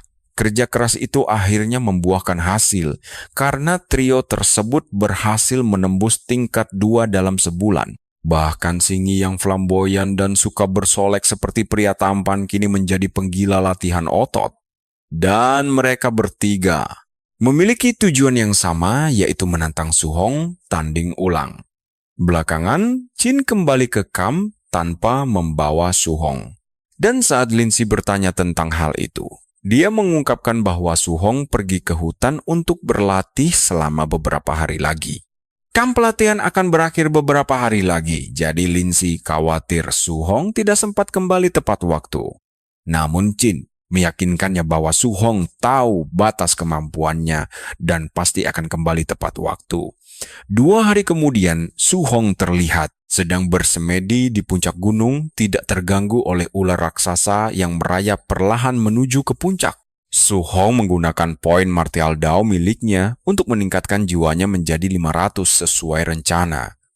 Tepat saat ular itu akhirnya sampai di puncak dan mencoba melahapnya, Su Hong memukul mundur ular tersebut hanya dengan lambaian tangan karena dia kini menguasai telekinesis. Dia lalu menggunakan seni kondensasi senjata untuk membuat pedang roh raksasa secara santai, yang dengan mudah dia gunakan untuk mencabik habis ular itu menjadi potongan kecil layaknya sosis. Sembari melihat bangkai ular jatuh ke dasar jurang, Su Hong dibuat takjub oleh kedahsyatan telekinesis tingkat 2. Karena kekuatan rohnya kini meningkat sangat drastis. Dia berencana menyatukan 3 elemen. Karena sudah menggabungkan petir dan api, kini Su Hong ingin menambahkan unsur logam. Namun begitu saling bertemu, reaksinya langsung tidak stabil. Belum sempat dikendalikan, Su Hong sudah kehilangan kendali, hingga memicu ledakan besar. Gelombang kejutnya menghancurkan tebing. Dan beberapa menit kemudian, Su Hong tersadar di tumpukan puing dengan tubuh penuh jelaga akibat tersambar petir. Meski gagal, dia takjub melihat dahsyatnya efek fusi yang gagal itu. Artinya, jika berhasil, jurus ini bahkan bisa menumbangkan petarung tingkat 4. Pada hari terakhir di kamp pelatihan, Su Hong kembali dan langsung memicu kehebohan besar. Semua orang langsung bergegas melapor pada trio jenius. Para murid sangat menantikan tantangan sensasional ini dan mulai menebak siapa pemenangnya. Sementara itu, kubu Tanto memberitahu Jin bahwa mereka ingin menantang Su Hong. Jin hanya bertanya apakah mereka benar-benar yakin bisa menang. Trio itu, dengan percaya diri yang meluap-luap bagai merak jantan, menjawab serempak bahwa mereka pasti menang. Saat itu, Su Hong menghampiri mereka dan bertanya apakah mereka serius ingin menantangnya. Tanu dengan percaya diri memperingatkan agar tidak meremehkan mereka. Sementara Xing dengan sombong sesumbar bahwa mereka sudah menembus tingkat 2. Xiao bahkan berani menyombongkan diri bisa mengalahkan Su Hong seorang diri. Setelah mendengar pencapaian mereka yang biasa saja, Su Hong merasa tidak enak harus menghancurkan mimpi indah mereka. Pertama-tama dia meminta maaf sebelum mengungkapkan bahwa dia juga tingkat 2. Pengakuan ini membuat Tanuo dan Xingyi tercengang dan dipenuhi banyak pertanyaan, namun tidak bagi Xiao yang merasa dirinya jauh lebih unggul karena selain sebagai ahli bela diri tingkat 2, dia juga telekinesis roh tingkat 1. Dia bahkan memamerkan kemampuannya dalam memadatkan senjata roh. Namun sedetik kemudian, Su Hong langsung menghancurkan tongkat kecilnya yang malang dengan pedang raksasanya, membuat Xiao kehilangan keseimbangan. Setelah itu dia meminta maaf pada Xiao sebelum dengan bangga mengungkapkan bahwa dirinya juga seorang telekinesis roh. Xiao seolah tidak percaya bahwa Su Hong benar-benar tingkat 2, sementara Tanuo terkejut menyadari Su Hong tidak menggunakan sebagian kecil kekuatan aslinya saat penilaian tempur kemarin. Begitu Xingyi membaca statistik Su Hong, dia menyadari bahwa perbedaan di antara mereka bagaikan langit dan bumi.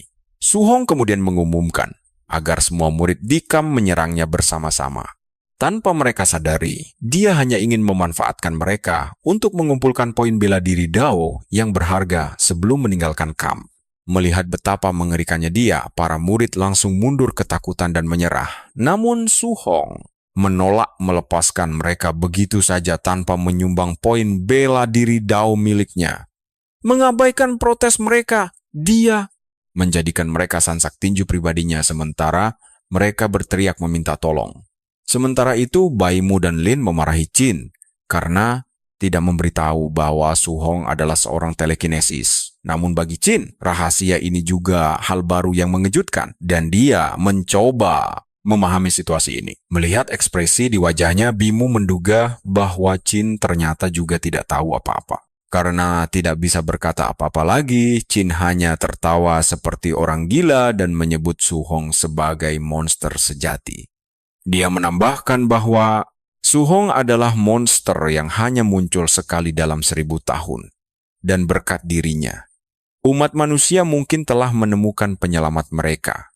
Saat Su Hong menghabisi teman-teman sekelasnya tanpa ampun, Bimu bimbang apakah harus melerai, namun Linsa menyuruhnya membiarkan mereka saja. Tiba-tiba, Jin mendeteksi adanya bahaya saat sang King Rock mendadak muncul di atas kamp pelatihan, memberitahu bahwa kontrak 30 hari mereka telah habis. Dia lalu berteriak marah menyuruh semuanya pergi dari wilayahnya. Berkat kemunculannya, Su Hong menghentikan amukannya, memberi semua orang kesempatan untuk menarik napas lega. Jin seketika murka dan memaki burung itu karena tidak menghormatinya. Dia menegaskan mereka akan pergi sendiri dan burung itu tidak punya hak untuk mengusir mereka. Ketika situasi semakin memanas, Jin langsung menyerang burung raksasa itu. Burung itu mencoba protes dan mengaku tidak takut pada Jin. Tapi sebelum sempat menyelesaikan kalimatnya, Jin langsung meninju wajahnya. Tanpa memberi celah sedikit pun bagi sang burung untuk bernapas, Jin terus menghajarnya. Su Hong yang melihat pertarungan itu merasa takyub dengan kekuatan luar biasa ahli bela diri tingkat 7. Dia bahkan menyamakan bentrokan mereka bagai pertempuran para dewa. Sementara itu, Jin dan burung itu terus bertengkar. Dan saat Jin mencabuti bulu burung itu, si burung dengan sombong sesumbar bahwa dia membawa pelindung yang hebat. Namun Jin tetap sama sekali tidak gentar. Dengan berani menyatakan dia juga akan menghajar pelindung hebat yang dimaksud itu. Tiba-tiba, sebuah suara menggelegar terdengar dari atas memerintahkan mereka untuk berhenti. Begitu Jin mendengarnya, bulu kuduknya langsung meremang, membuatnya merasa gelisah. Entah dari mana, sesosok bayangan hitam yang mengerikan muncul, yang ternyata adalah penguasa ribuan iblis. Lin terkejut karena King Rock ternyata memiliki hubungan dengan penguasa ribuan iblis. Pada dasarnya, sang penguasa tersebut adalah salah satu makhluk terkuat di pegunungan ribuan iblis. Bahkan sosok terlemah di antara mereka berada di tingkat 9, bahkan ada yang mencapai ranah raja di atas tingkat 9. Su Hong hanya bisa terpaku kagum saat menatap sosok sekuat itu di depannya. Karena dia baru berada di tingkat 2 saat ini, Su Hong sadar betul bahwa jurang pemisah, perbedaan kekuatan antara dirinya dan para iblis bagaikan bumi dan langit. Dia sadar tak bisa berkutik jika kekuatan besar seperti Dewa Iblis memutuskan menyerang kota Star. Namun, Su Hong tetap bertekad untuk mencapai ranah tertinggi suatu hari nanti. Burung emas itu akhirnya pergi setelah mengancam akan membereskan Jin nanti. Jin sama sekali tidak khawatir dengan kemunculan Dewa Iblis itu karena dia tahu bahwa para iblis memiliki sebuah perjanjian dengan umat manusia. Jadi, sosok sekuat mereka tidak bisa sembarangan bergerak, artinya generasi muda masih tergolong cukup aman. Meski Raja Iblis sempat muncul, kamp pelatihan tetap berakhir dengan lancar. Su Hong sudah tidak sabar ingin menemui paman dan bibinya karena dia sangat yakin mereka pasti sudah sangat mengkhawatirkannya. Sebelum naik ke dalam bus, Chen dan dua rekannya langsung datang menemui Su Hong, memintanya tetap berteman baik karena yakin dia bakal jadi sosok terkenal begitu. Mereka berdua kembali ke kota. Su Hong meyakinkan keduanya bahwa dia sama sekali tidak menaruh dendam, bahkan dia mengaku bakal melupakan masalah itu jika tidak diingatkan kembali. Setelah itu, para murid diberitahu bahwa mereka harus pergi ke kediaman tuan kota untuk menghadiri pesta perjamuan mewah sebagai bentuk penghargaan atas kerja keras mereka selama pelatihan. Sementara yang lain merayakan hal ini, Su Hong justru kesal karena tidak bisa segera menemui paman dan bibinya secepat rencana awalnya. Sementara itu di kediaman tuan kota, paman dan bibi Su Hong ternyata diundang ke pesta dan ditempatkan di meja kehormatan. Mereka berdua merasa sangat terkejut, begitu pula dengan kaum elit yang hadir di dalam aula tersebut. Mereka sangat kesal melihat dua orang miskin diundang ke sana, lalu mengira ini adalah kesalahan dari pelayan yang membiarkan sembarang orang masuk. Bibi Su Hong sempat berbisik pada suaminya, khawatir pakaian mereka akan mempermalukan Su lewat penampilan yang serba apa adanya itu. Namun sang paman menenangkan bahwa ini pakaian terbaik mereka, jadi tak ada pilihan lain. Saat mereka sedang berbincang dengan cemas, Li tiba-tiba datang menghampiri sambil tersenyum ramah dan mulai memperkenalkan dirinya pada mereka. Jantung mereka rasanya mau copot saat didekati sosok penting itu. Namun Li menyuruh mereka untuk tetap tenang saja dan tidak perlu merasa gugup sama sekali. Di saat Li bersikap ramah, Wu mendadak berlari masuk untuk menjabat tangan paman Su Hong seraya memperkenalkan diri. Dia memberitahu mereka berdua bahwa keponakan mereka, Su Hong, adalah jenius terhebat yang pernah dia temui. Kehadiran Wu membuat mereka makin tegang, sementara kaum elit di sana dibuat sangat terperangah. Mereka heran mengapa kepala sekolah dan bahkan Wu mau mengobrol dengan dua orang gembel. Pada saat yang sama, Wong Ni, ayah Tanto yang juga penguasa kota, sedang asyik mengobrol santai bersama rekan-rekannya, yaitu ayah Xiao dan ayah Xing. Mereka bertiga menyombongkan kehebatan anak masing-masing dan sangat yakin kalau anak-anak mereka akan pulang sebagai murid terbaik dalam kamp pelatihan. Debat sengit tentang siapa anak paling hebat itu terdengar makin bising hingga membuat Li meminta Wu untuk melerai. Tapi Wu menolak dan malah berseloroh ingin menghajar mereka bertiga karena bertingkah layaknya anak kecil. Lagi pula, dia yakin begitu Su Hong tiba, aksi pamer mereka bakal langsung berakhir seketika. Li merasa heran mengapa Wu sangat menjunjung tinggi Su Hong, padahal anak itu baru berada di tahap awal tingkat 1. Wu menjawab dengan santai bahwa dia mengandalkan intuisi wanitanya yang tajam. Sesaat kemudian, sebuah pengumuman terdengar bahwa kendaraan khusus dari tempat pelatihan telah tiba di lokasi. Wong Ni dengan penuh semangat langsung meminta semua orang bersiap menyambut pahlawan kebanggaan kota mereka. Tak lama, 3 murid jenius itu turun dari kendaraan dengan tubuh penuh luka dan lebam-lebam, membuat orang tua mereka syok. Wajah-wajah tampan mereka babak belur tidak karuan, hingga membuat para orang tua panik dan langsung bertanya tentang apa yang terjadi. Tiba-tiba, mereka menyadari bahwa ketiganya telah berhasil menembus ke ranah tingkat 2, kabar luar biasa bagi semua. Namun, ketiga jenius itu meminta orang tua mereka tenang karena ada sosok lain yang jauh lebih mengerikan. Saat itulah, Su Hong turun dari bus dan langsung disambut oleh barisan pasukan kehormatan yang megah. Dia seolah tidak percaya harus ikut dalam pertunjukan penyambutan yang disiapkan khusus untuk dirinya ini. Pikirannya saat ini hanyalah ingin segera pulang ke rumah dan menyantap makanan lezat masakan keluarga di rumah nanti. Tiba-tiba, dari kejauhan dia melihat paman dan bibinya berlari kencang ke arahnya. Di momen inilah, para kaum elit yang angkuh akhirnya tahu kalau Su Hong adalah anak mereka. Sang bibi sempat tersandung karena terlalu bersemangat. Namun sebelum terjatuh menghantam tanah, Su Hong menahannya dengan bola telekinesis. Hal ini membuat paman dan bibinya benar-benar terpana, sekaligus memicu rasa penasaran tentang jenis bela diri apa yang dia gunakan. Tapi Su Hong mengabaikan hal itu demi memastikan kondisi bibinya benar-benar baik-baik saja. Mereka berdua menceritakan betapa khawatirnya mereka selama ini, namun Su Hong menenangkan bahwa dirinya baik-baik saja.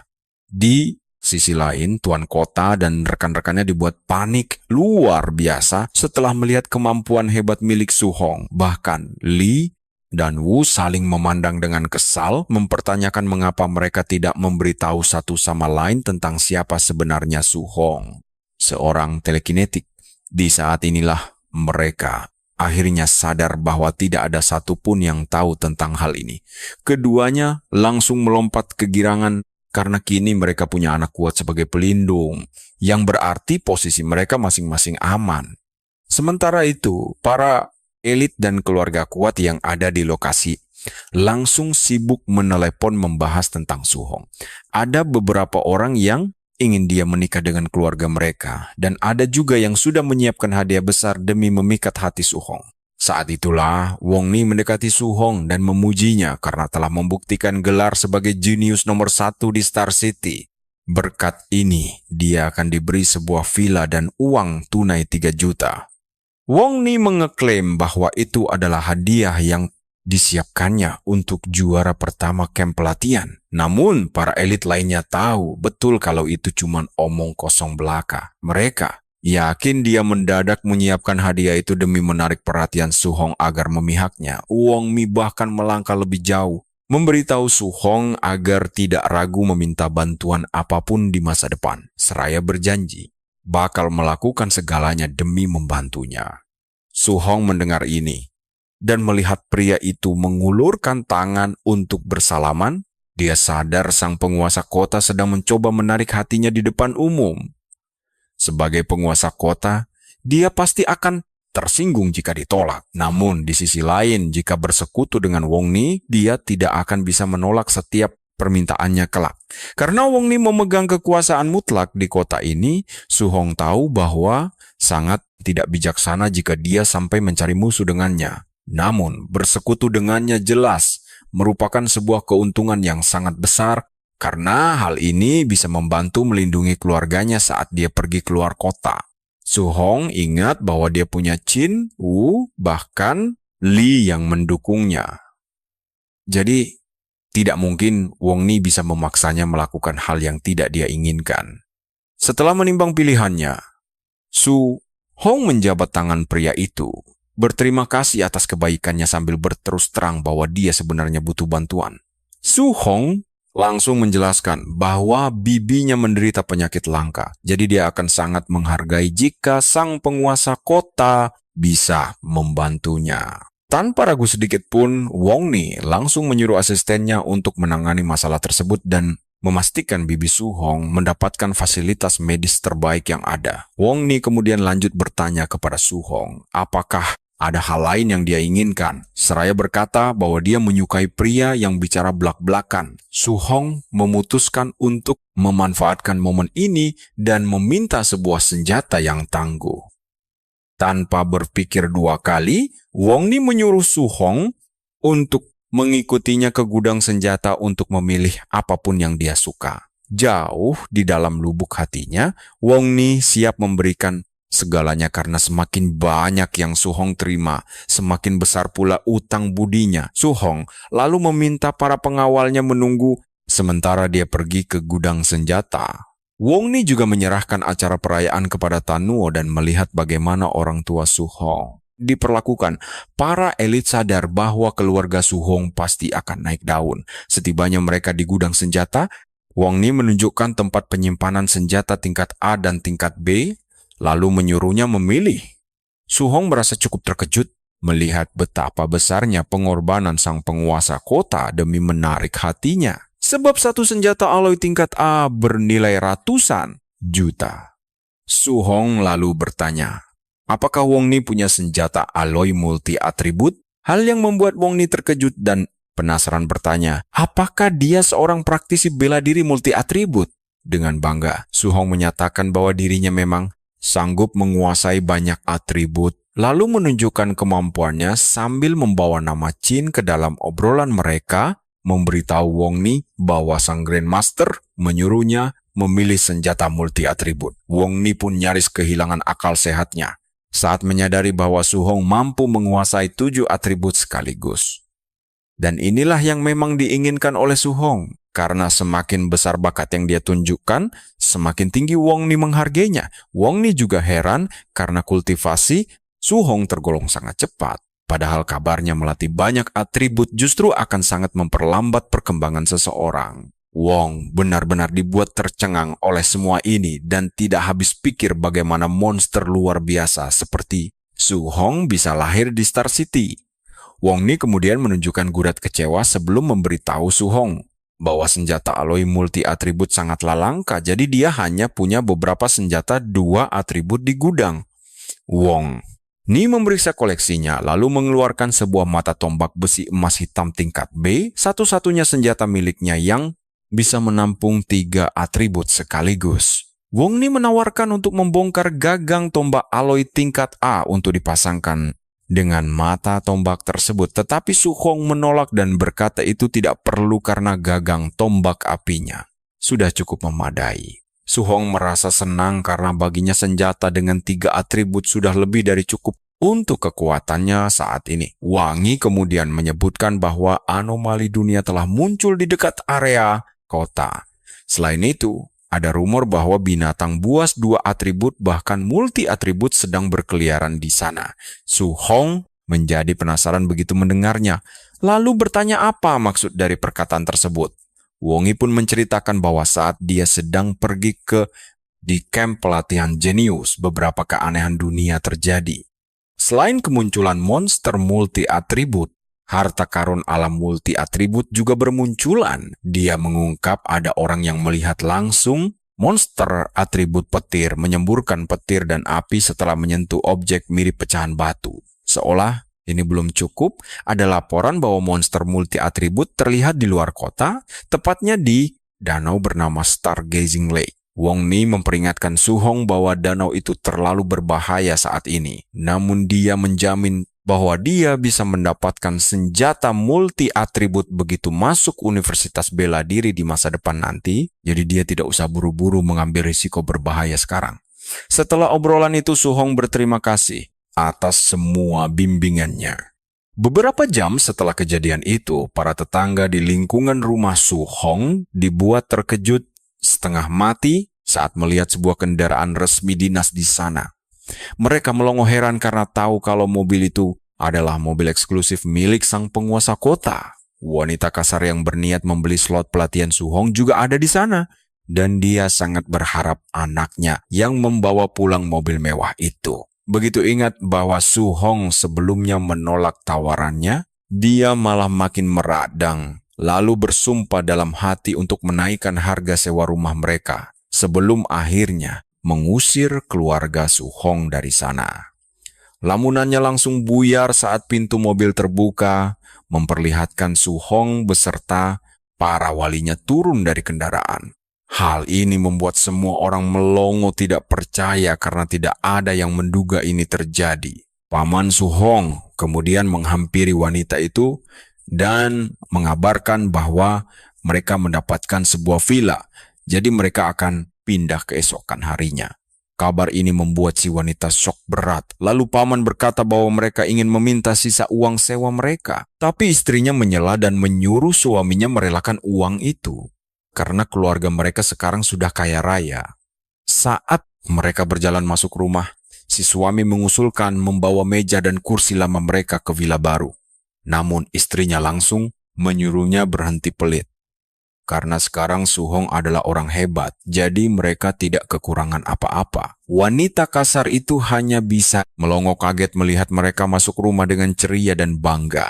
Malam harinya, Su Hong naik ke atap seperti biasa untuk berlatih. Menyadari bahwa ini adalah malam terakhirnya kultivasi di tempat itu, dia mulai merasa rindu dengan suasana sekitar sana. Setelah dia menaikkan poin raw miliknya, ternyata dia masih menyisakan 1.900 poin lebih. Dia pun langsung memperkuat darah vitalnya demi bisa menembus tahap menengah tingkat 2. Setelah ini, dia memutuskan mencari tahu tentang keanehan dunia yang diceritakan Wong Ni. Dia mengambil ponselnya dan hampir meremukannya, menyadari bahwa tubuhnya belum terbiasa sepenuhnya dengan kekuatan tingkat 2 tahap menengah tadi. Su Hong pun mulai membaca berbagai artikel mengenai anomali tersebut dan dia menemukan bahwa ada situasi genting yang sampai memaksa para Grandmaster turun tangan, membuktikan betapa gawatnya masalah ini. Ada juga sebuah artikel yang menyebutkan bahwa semua praktisi bela diri yang melihat pecahan misterius itu tewas secara misterius dengan cara tidak wajar. Hal ini membuat Su Hong mulai mempertimbangkan langkahnya, walau dia tahu bahwa dirinya mungkin belum sanggup mengalahkan petarung tingkat 4, namun melarikan diri darinya bukanlah hal yang mustahil baginya. Dia akhirnya memutuskan untuk pergi menyelidiki area Stargazing Lake esok hari tepat setelah mereka selesai pindah rumah. Keesokan harinya, keluarga Su Hong dibanjiri banyak hadiah dari tetangga baru mereka. Saking banyaknya kiriman barang tersebut, mereka sampai khawatir tidak punya ruang untuk menyimpan semuanya. Sangat jelas bahwa para tetangga kaya ini hanya ingin mengambil hati dan mendekati Su Hong. Mereka bahkan menawari Su Hong untuk mampir ke rumah mereka kapanpun dia mau, yang langsung diiyakan Su Hong dengan sedikit canggung. Setelah pagi yang sangat melelahkan karena harus menyambut para tamu, Su Hong akhirnya memiliki waktu luang untuk dirinya sendiri dan merasa lega bisa pergi menuju Stargazing Lake siang harinya. Setibanya di markas praktisi bela diri siang itu, Su Hong heran melihat begitu banyak orang berkumpul di sana, padahal dia mengira para petarung lain akan berbondong-bondong menuju Stargazing Lake karena sedang terjadi banyak anomali di sana. Ternyata, tempat tersebut dipenuhi para praktisi tingkat 1 yang ketakutan untuk keluar karena adanya para petarung tingkat 3 dan tingkat 4 di sekitar danau. Mereka sadar betul bahwa mereka sama sekali tidak punya kekuatan untuk melawan jika petarung tingkat tinggi itu memutuskan merampas barang mereka. Sementara itu, di lantai 2 markas, Paman White Fox yang bernama Yechi bertanya kepada seorang pria misterius, memastikan apakah benar Su Hong yang membunuh keponakannya. Pria misterius itu menjawab santai bahwa dia 100% yakin, namun tiba-tiba dia berdiri dan melepaskan aura mengerikan yang langsung memaksa Yuki berlutut. Dia memperingatkan Yaki agar menjaga bicaranya dan mewajibkannya untuk memanggilnya dengan sebutan Tuan. Yeti gemetar ketakutan di hadapan kekuatan yang begitu dahsyat tersebut. Lalu dia pun cepat-cepat setuju memanggil pria misterius itu sesuai permintaannya. Tak lama kemudian, Su Hong pergi ke Stargazing Lake dengan sangat berhati-hati agar keberadaannya tidak terdeteksi. Di sana, dia menyadari tempat itu dipenuhi seniman bela diri tingkat 2 dan 3. Bahkan, ada juga petarung tingkat 4 di lokasi. Saat mengamati situasi, seekor ikan raksasa bercak bintang, monster tingkat 3, tiba-tiba muncul dari dalam danau, membuat semua orang bersiaga. Ternyata, monster ini juga memiliki meriam air atribut ganda, dan petarung tingkat 2 mulai melarikan diri. Namun, seorang petarung tingkat 4 beratribut pertahanan tetap tinggal untuk menahan hantaman monster ikan itu sambil menyombongkan pertahanannya. Sialnya, pertahanan tangguhnya langsung hancur lebur. Su Hong pun terkejut melihat ikan itu bisa menembus tameng si pria dan melukainya sekaligus. Tepat saat itu, seorang petarung tingkat 4 lain muncul entah dari mana dan langsung menerjang si monster. Dengan sangat bersemangat, petarung itu mengoceh tentang betapa tidak sabarnya dia menanti monster sekuat ini, lalu melayangkan pukulan dahsyat yang langsung menghempaskan monster ikan itu ke tanah. Begitu targetnya keluar dari air, dia langsung menerkamnya dan kurang dari 1 menit, mereka berhasil menghabisi ikan tersebut. Mereka memotong-motong tubuhnya, namun kecewa karena tidak menemukan harta karun apapun di dalamnya. Su Hong benar-benar syok melihat monster kuat tingkat 3 berubah jadi sashimi dalam sekejap, 1 menit saja. Kejadian ini membuatnya sadar bahwa petarung tingkat 4 terlalu kejam. Dia harus segera menjauh dari sana atau tidak kebagian buruan sama sekali. Tiba-tiba, dia merasakan serangan mendadak dari arah belakang.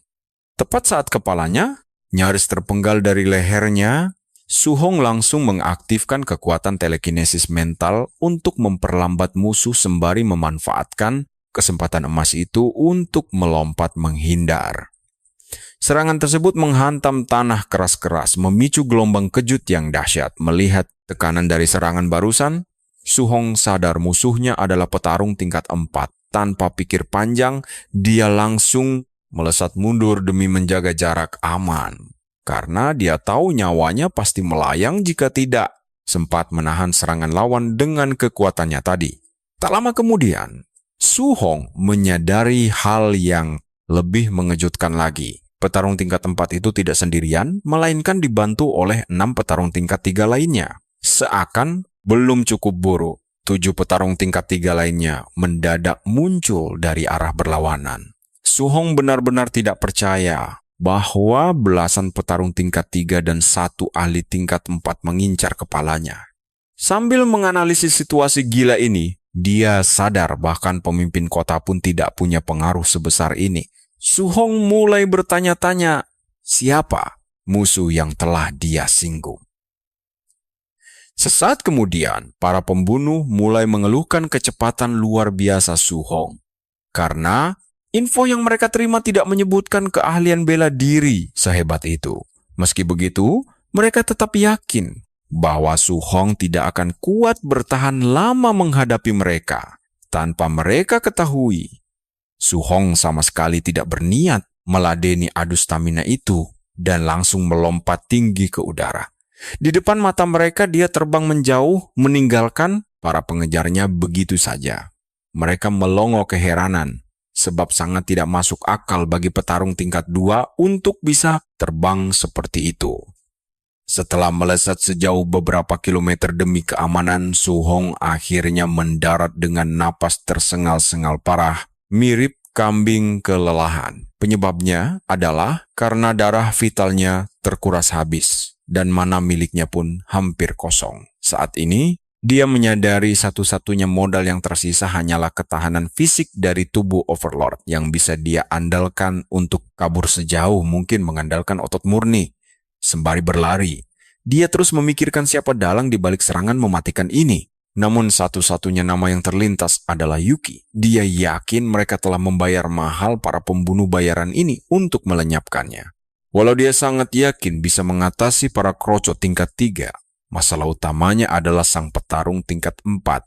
Dia paham jika dia nekat mengincar petarung tingkat 3 duluan, dia akan langsung disergap oleh musuh tingkat 4 dari belakang. Di sisi lain, jika dia menyerang petarung tingkat 4 dulu, dia pasti terluka, lalu dikepung petarung tingkat 3 lainnya hingga tewas.